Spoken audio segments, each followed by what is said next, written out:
ఒకప్పుడు ఆనందంగా నిండిన ఒక చిన్న కూరగాయల తోటలో టామీ అనే ఒక టమాటా నివసిస్తూ ఉండేది. టామీ గుండ్రంగా, ఎర్రగా, మెరిసే చర్మంతో ఉండేవాడు. వెచ్చని ఎండలో పెరుగుతూ ఎంతో సంతోషంగా గడిపేవాడు.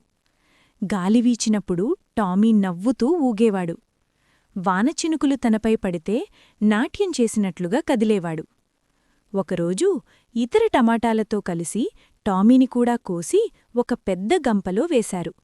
అందరూ ఇప్పుడేమో మనం వంటింటికి వెళుతున్నాం అని ఉత్సాహపడ్డారు. అంతలో ధప్! టామీ గంపనుంచి జారిపడి నేలపై గిర్రున తిరిగి నేరుగా ఒక బల్ల కిందకు వెళ్ళిపోయాడు. ఆ గది చీకటిగా, నిశ్శబ్దంగా ఉంది. టామీకి భయం వేసింది.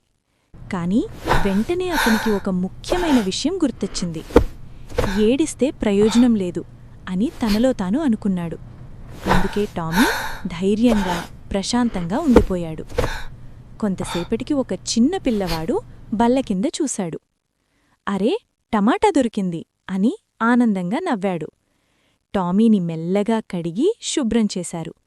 తరువాత జాగ్రత్తగా కోసి వేడివేడి రుచికరమైన సూప్గా వండారు.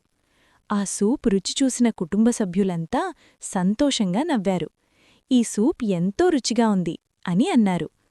టామీకి ఎంతో గర్వంగా అనిపించింది. భయపడ్డా సరే ధైర్యంగా ఉన్నందువల్ల తాను ఉపయోగపడినవాడిగా, అందరికీ ఇష్టమైనవాడిగా మారానని తెలుసుకున్నాడు. నీతి: ధైర్యంగా ఉండటం మనలను బలవంతులుగా, ఉపయోగపడేవారిగా మారుస్తుంది.